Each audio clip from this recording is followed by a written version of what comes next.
주 안에서 여러분을 뵙습니다. 밤새 평안히 쉬셨는지요? 우리 평화 인사 같이 나누시겠어요? 샬롬. 주님께서 평화가 되십니다. 우리에게 크신 사랑 베풀어 주셔서 언제나 어디서나 어떤 상황, 어떤 환경 속에서도 기죽지 않고 위축되지 않고 믿음의 주 우리를 온전하게 하신 예수 그리스도 바라보며 견실하게 살아갈 수 있도록 도와주시는 분이 여호와 하나님 주님이십니다. 그 주님과 함께하는 오늘 하루도 복된 하루 될 수 있기를 소망합니다. 기도하시죠. 사랑의 주님 감사합니다. 이제 주님께서 우리에게 들려주시는 그 귀한 말씀 저희가 듣겠습니다. 마음을 열고 삶을 열어 우리 안에 말씀으로 찾아오신 예수 그리스도 만날 수 있도록 주님 도와주시고 그분의 말씀 마음에 새기고 우리의 삶 가운데 늘 함께 하시는 임마누엘 주님과 더불어 살아가는 저희가 될 수 있도록 인도하여 주옵소서. 예수님의 이름으로 기도드립니다. 아멘. 말씀만 가지고도 참 좋은 내용입니다. 덧붙이기가 죄송할 정도로 예수 그리스도의 사랑이 그대로 녹아있는 내용이 오늘 본문의 말씀입니다. 오늘 본문의 말씀을 보면은요, 베드로와 제자들은 지난 몇 주 동안 참 힘든 시간을 보냈습니다. 어떻게 지나간지 모른 채 시간들을 보낸 것 같아요. 예루살렘 입성할 때 아직도 그 여운이 남아있는 입성 때의 환희, 감격, 예수님과 함께 갈 때 호산나 그 찬양 소리가 아직 가슴에 있는데 예수님은 불과 며칠 지나지 않아서 참담하게 십자가에서 돌아가셨습니다. 그분의 약속대로 사흘 후에 부활하셨지만 제자들의 마음은요, 부활하신 예수 그리스도의 그 기쁨을 채 맞이할 수 없을 정도로 그들의 마음은 절망 속에 있었습니다. 왜냐하면 십자가 그 끝까지 따라가지 못하고 비겁하고 도망가고 숨고 부인했던 자신들의 모습이 너무나도 누추해서 부활하신 예수 그리스도를 마주 대할 수 있는 면목이 없었던 것이죠.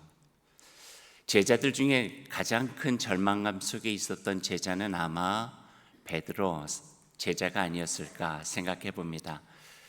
사내들인 공회라고 하는 그런 위험 있는 자리도 아니고 빌라도 총독 앞에서도 아니고 그 한낱 여종에게 나는 그를 모르 그 3번이나 부인하잖아요. 그런 자신이 얼마나 절망스러웠을까요? 아마 자기 자신을 자신이 용서할 수 없는 그런 모습까지 가졌던 이가 베드로가 아니었을까 하는 생각을 해보게 됩니다. 그래서 베드로는 예루살렘에 더 이상 머물 수가 없었어요. 그래서 자기의 고향이었던 갈릴리로 낙향하게 되죠. 예수 그리스도의 부활의 기쁨을 같이 전하면서 함께 기뻐할 수 있는 그런 자격조차 없는 자기의 모습을 감추고 싶었던 것이죠. 그래서 베드로는 다른 제자들과 함께 갈릴리 호수로 낙향하여 고기 잡게 됩니다. 베드로의 심정이 조금은 이해가 됩니다. 그가 처음 예수님 만났을 때 나를 따르라, 내가 너를 사람을 취할 수 있도록 하겠다. 그 약속 믿고 따른 발걸음 3년 동안 이런저런 어려움들도 참 많이 있었지만 그래도 잘 지켜왔던, 그리고 그 어떤 제자보다도 가장 앞에 서서 예수님 곁에서 함께 해왔던 그가 베드로입니다. 그런데 지금 이 모습이 얼마나 초라해졌어요. 나는 그를 모르 이 3번으로 자기는 비루하고 초라하고 위축되고 더 이상 예수 그리스도의 얼굴을 뵐 면목조차 없는 그런 제자로 빠져버리고 만 것입니다. 그렇게 떠나간 베드로를 예수님 갈릴리 호수까지 찾아가셔서 만나주시고 대화하시는 내용이 오늘 성경 말씀 속에 담겨져 있습니다. 우리 신앙 훈련 중에 그 영성 훈련 한 부분이 있어요. 그게 내적 치유라고 하는 거예요. 내적 치유는 내적, 우리 안에 있는, 내 안에 있는 때로는 어두운 그늘 밑에 감춰두고 싶은 거 있잖아요. 우리의 상처, 또 우리 아픔, 때로는 사람마다 다 있을 수밖에 없는 열등감, 수치심, 부끄러움들, 이거 남 앞에 꺼내놓기가 그리 쉽지 않거든요. 그게 혹여 나의 약점이 되지 않을까. 그게 어떤 사람한테 잘못 말하면은요, 소문이 금방 퍼져서 내 뒤통수를 치기도 하고 그러거든요. 그러니 어떻게든지 숨기려고 하는 것이 우리 안에 다 있어요. 근데 그것을 하나님 앞에서 끄집어내서 나의 누추한 모습, 나의 좌절, 나의 절망, 나를 얽어매고 있었던 여러 가지 죄의 모습, 이런 것까지도 다 끄집어내놓고 하나님의 은총의 빛으로 어두운 그늘 속에 있는 그 나의 응어리진 부분들을 치유하는 것을 내적 치유라, 그렇게 이야기를 합니다.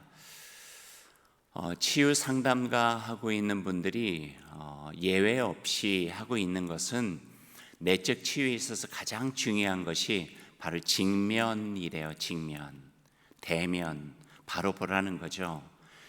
그러니까 감추고 싶다고 해서 감출 수가 없는 거라는 거예요.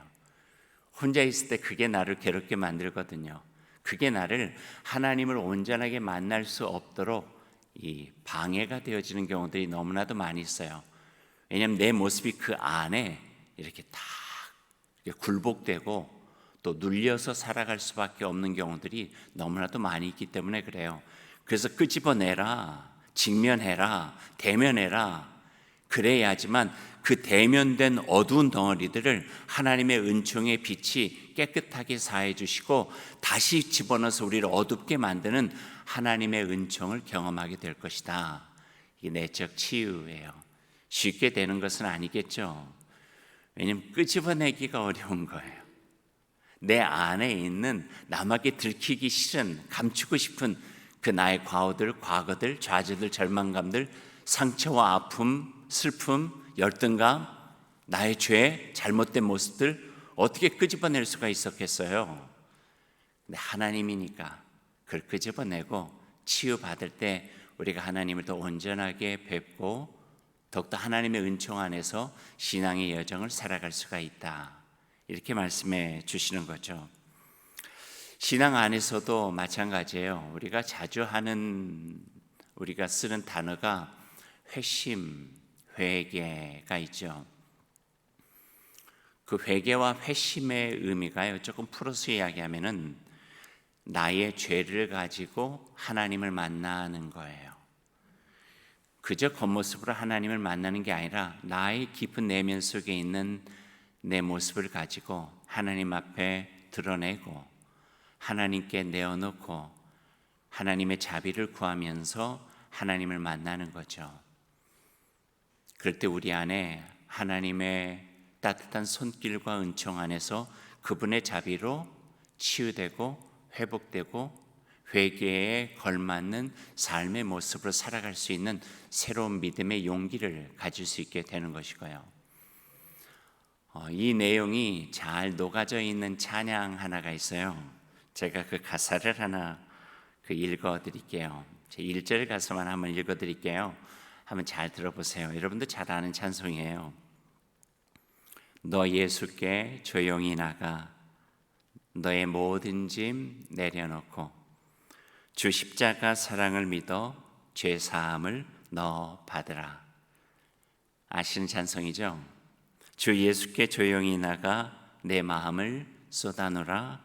느릿미리 보시는 주님 큰 은혜를 베푸시리. 저는 가끔 좋아하는 찬송이어서 부르는데 여러분은 어떠세요? 좋아하시나요? 제가 새벽이니까요. 제가 노래는 못해도 찬양은 잘하거든요. 나지막하게 불러드릴게요. 여러분도 아시면 같이 따라 부르셔도 괜찮을 것 같아요. 너 예수께 조용히 나아가 내 모든 짐 내려놓고 주 십자가 사랑을 믿어 죄 사함을로 받으라. 주 예수께 조용히 나가 내 마음을 쏟아놓으라. 늘 은밀히 보시는 주님, 큰 은혜를 베푸시리.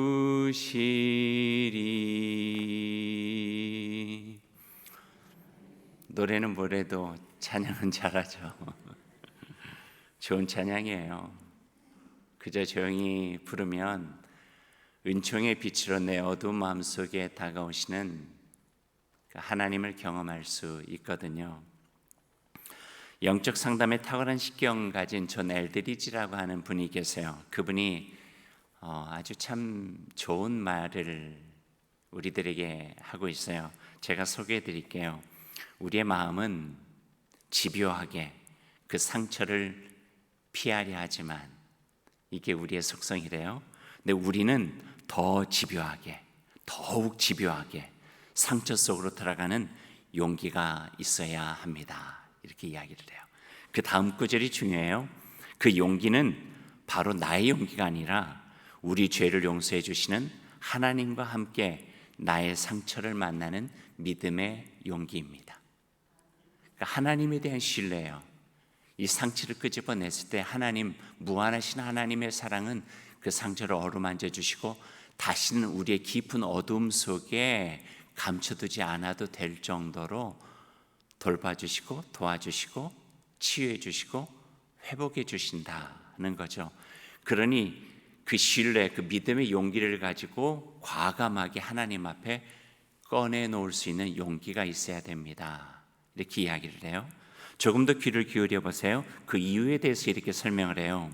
왜냐하면 우리의 죄를 용서하시는 분은 오직 하나님이시며 그분 하나님께 아뢰는 그 길 외에는 그 상처와 좌절과 아픔과 열등감을 치유할 수 있는 길이 없기 때문입니다. 너 예수께 조용히 나가 너의 모든 것을 내려놓으면 사랑 많으신 여호와 하나님께서 그 모든 것을 치유해 주시고 우리의 영혼까지도 맑게 회복해 주신다 약속해 주시는 거죠. 물론 치유되지 않은 상처를 다시 대면하는 거 괴로운 일이에요. 고통스러운 일이에요. 쉽지 않아요. 하지만 그렇게 애쓰고 노력해야 한다 하는 거예요. 근데 거기에 하나님의 신비와 사랑의 은총이 있는데 오늘 예수님의 이야기가 바로 그 하나님의 은총과 우리를 향하신 그 사랑을 더 깊게 느낄 수 있는 내용이 오늘 말씀 속에 다가옵니다. 조금 전에 말씀드렸죠. 베드로가 예루살렘 떠났다고요. 부활하신 예수 그리스도 얼굴 뵐 면목이 없어서 그가 갈릴리 호수로 돌아가게 되는 거예요. 그런데 그렇다고 해서 피할 수 있었겠어요? 배신으로 인한 절망감 가지고 가는 거예요. 피할 수 있지 않아요. 자신에 대한 죄책감도 그저 그 속에 감춰둔 채 갈릴리로 갔어요. 예수님에 대한 미안함도 가지고 갈 수밖에 없었죠. 그러니 장소는 예루살렘에서 갈릴리 호수로 바뀌었다 하지만 베드로는 여전히 자기 모습 속에 눌려서 자격 없고 예수님을 뵐 면목 없는 비겁하고 배신한 베드로로 살아갈 수밖에 없었던 것이죠. 그런데 어느 날 피하려 떠난 갈릴리로 베드로를 만나러 찾아오시는 예수님의 모습을 보게 되는 거죠. 네가 도망가서 내가 쫓아갈게 이거예요. 내가 널 찾아가면 되지 뭐. 예수님 그런 분이세요. 예수님의 사랑이 얼마나 크냐면요, 십자가까지 올라가신 분이에요.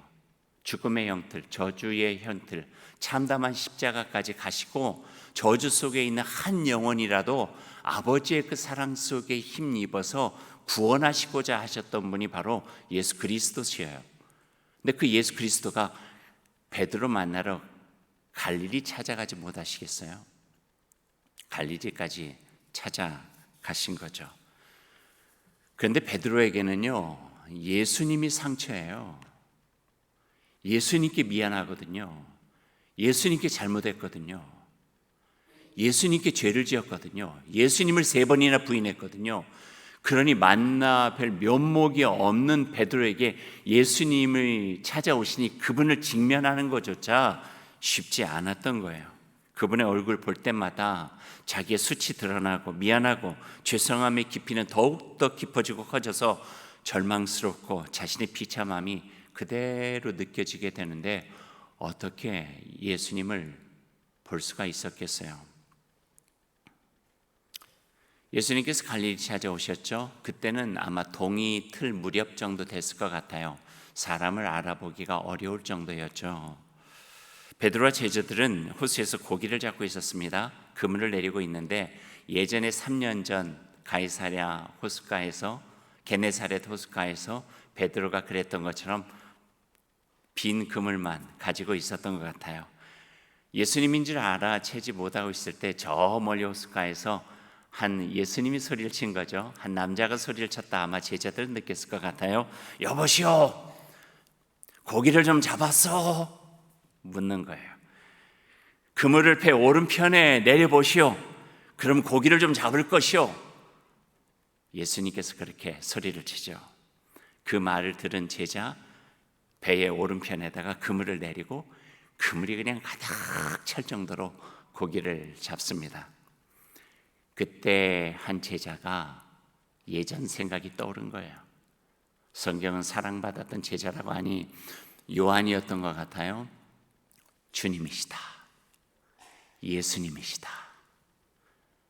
부활하신 예수님이 우리를 찾아오셨다. 그 말을 듣자마자 겉옷을 벗고 일하고 있던 베드로 겉옷을 챙겨 입고 어떻게 뛰어내렸는지 모르게 물로 뛰어내리고 그 호숫가에 있는 예수님한테로 수영해서 갔는지 그쪽으로 막 달려가는 거예요. 호숫가 나와서 예수님을 만났어요. 배에 있었던 제자들도 호숫가에다 배를 대고 호숫가로 예수님 있는 곳으로 왔죠. 그때 예수님 호숫가에다가 그 밤새 추위에서 그물질했던 제자들을 위해서 숯불을 피워놨어요. 따뜻하게. 그리고 가지고 온 생선을 구워 놓으시고 또 떡도 데펴 놓으셨어요. 누구처럼? 우리 여전대 어머니처럼. 어머니가 그러잖아요. 아무리 잘못했어도 이리 와, 밥 먹어. 그럼 아이들은 밥 먹으면 다 끝나잖아요.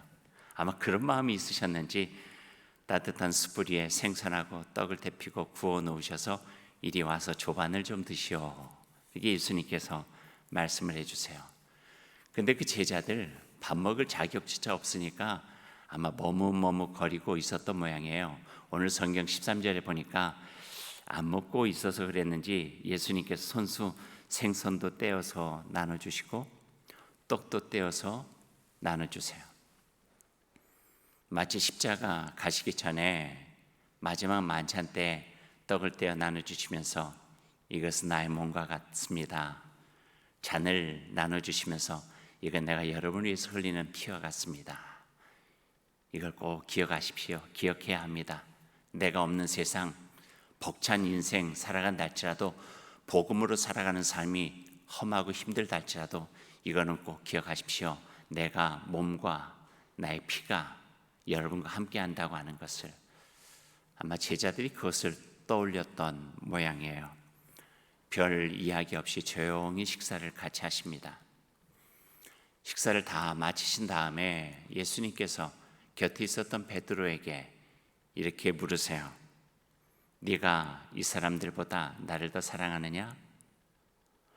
베드로는요, 이 질문 받는 게 얼마나 괴로웠을까 생각돼요. 그냥 불과 며칠 전에 마지막 만찬 자리에서 베드로가 호언장담했거든요. 주님, 이 사람들이 다 주님을 버린다 해도 나는 버리지 않겠습니다. 그런데 3번 버렸잖아요. 그러니까 그거를 기억하고 있다는 것을 이 베드로는 직감적으로 아는 거예요. 그러니까 예수님께서 질문을 참 짓궂게 그렇게 해주시는 거예요. 네가 이 사람들보다 나를 더 사랑하느냐? 가장 아픈 곳을 대면하게 하시는 거예요. 직면하게 하시는 거예요. 네가 숨겨놓고 있었던, 감추고 싶었던 그것을 꽉 찔러가지고 예수님께서 이야기하시는 거죠. 그때 아마 기어 들어가는 목소리로 베드로가 대답을 했을 것 같아요. 성경에 보니 이렇게 대답을 합니다. 예, 주님, 그러하나이다. 제가 주님을 사랑하는 줄 주님이 아시나이다. 한번 질문했으면 됐을 법한데 예수님 다시 또 질문하세요. 똑같은 질문인데 요한의 아들 시몬아, 네가 나를 사랑하느냐 물으세요. 베드로 똑같은 대답할 수밖에 없었어요. 예, 주님, 그러하나이다. 내가 주님을 사랑하는 줄 주님이 아시나이다. 두 번으로 끝나지 않으시나요, 주님? 세 번 질문하세요. 많은 신학자들은요, 세 번이나 질문하신 것은 베드로가 그 속에 있었던 세 번의 부인한 감정, 그 밑바닥까지 다 씻어주고 싶으셨다, 그렇게 표현들을 해요. 세 번째 똑같이 질문하세요. 요한의 아들 시몬아, 네가 나를 사랑하느냐? 근데 17절 말씀 보니까요, 대답이 조금 달라져요. 그 느낌이 좀 달라지네요. 주께서 세 번째 네가 나를 사랑하느냐 하심으로 베드로가 근심하여 이르되, 그래. 근심하여 이르되는요, 성서적 의미로, 원어적 의미로 보면요, 거반 울상이 되었다 하는 거예요. 견딜 수가 없는 거예요. 자기의 수치, 자기 안에 감춰뒀던 것들, 미안함, 죄책감, 왜 내가 그랬을까 했던 그런 후회, 이런 것들이 그 속에서 막 솟구쳐 올라가지고 거반 울상이 돼가지고 감당할 수 없다는 거예요. 그러면서 대답을 하죠. 주님, 모든 것을 아시오매. 다 알지 않습니까? 제가 예수님 세 번이나 부인하고 지금 도망와가지고 여기 있는 거 주님 다 아시지 않습니까? 근데 이렇게 저를 괴롭게 세 번이나 똑같은 질문을 하십니까? 모든 것을 아시오매. 그래도 저 주님 사랑합니다. 세 번이나 부인했어도 여전히 저 주님 사랑합니다. 주님 사랑하기 때문에 더 괴롭습니다. 더 힘듭니다. 더 죄스럽고 주님 뵐 면목이 없는 것은 주님을 사랑하기 때문에 그렇습니다. 왜 그 사랑이 내 안에 있는데 세 번이나 부인하고 모른다 했을까? 지금도 내 입을 내가 칠 정도로 속상하고 괴로운 것이 나의 심정입니다. 그 대답이죠. 베드로의 대답은. 베드로의 속마음이 터져 나온 거예요. 그 말을 들은 예수님, 내 양을 먹이라, 내 양을 치라, 내 양을 먹이라, 내 양 돌보라, 새로운 위임 명령을 해주고 계세요. 근데 그 앞에 한 부분이 빠졌어요. 생략이 되었어요.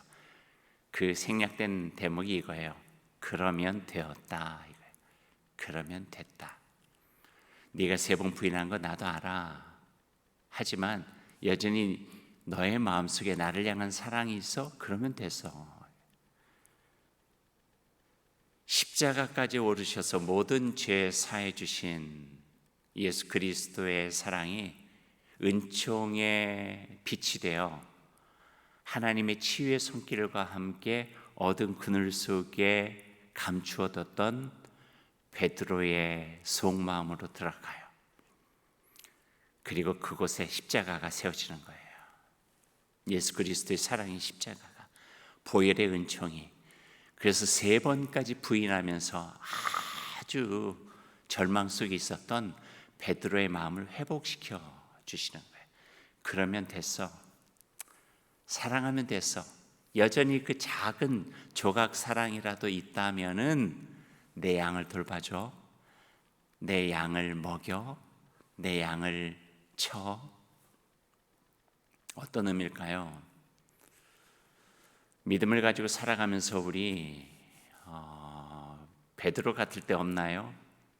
약한 모습 우리에게 있고 부족한 모습이 있고 신실하신 여호와 하나님 앞에 더욱더 믿음으로 살겠다 약속하면서도 그러지 못했던 우리들의 모습들이 얼마나 많아요. 이게 인간의 모습이라는 거예요. 이게 우리의 모습이고요. 근데 베드로에게 주시는 그 새로운 위임 명령은요, 너 알지? 너 그렇게 절망 속에 있을 때 그리스도 나의 사랑을 만나면 어떻게 회복되는지 알았지? 그러니까 그 사랑으로 가라는 거예요. 완벽하기 때문에 내가 너에게 나의 양을 맡기겠다는 거 아니에요. 하나님의 은혜를 경험했기 때문에, 예수 그리스도의 십자가의 은혜를 경험했기 때문에 그 은혜의 힘으로 가서 연약한 사람 안아주고 돌봐주고 힘이 되어주고 위로하고 격려하고 함께 걸어가고 하나님의 사랑이 얼마나 큰지, 예수 그리스도의 십자가의 은총은 얼마나 깊은지 그것을 같이 이야기하며 나아가라. 내 양을 내가 너에게 맡기고 싶다. 네가 앞으로는 사람을 취하는 어부가 되게 하겠다. 3년 만에 새로운 위임의 명령을 해주시는 예수님의 그 사랑의 모습을 만나게 되는 것이죠.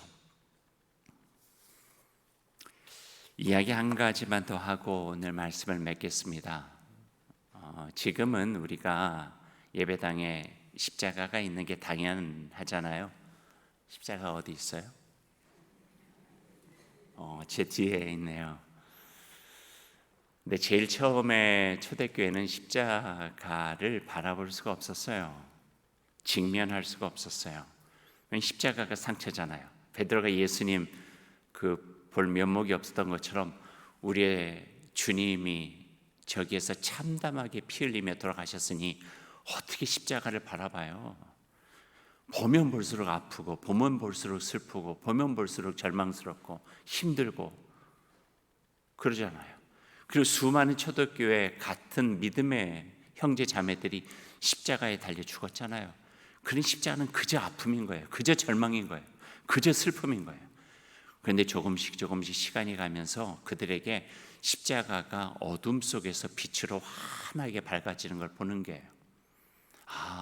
저 죽음의 십자가 예수 그리스도께서 계시면서 생명 주셨지, 구원해 주셨지, 사랑을 보여주셨지.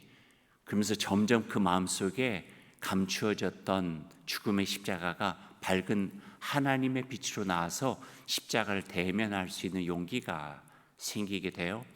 그게 시간이 꽤 걸려요.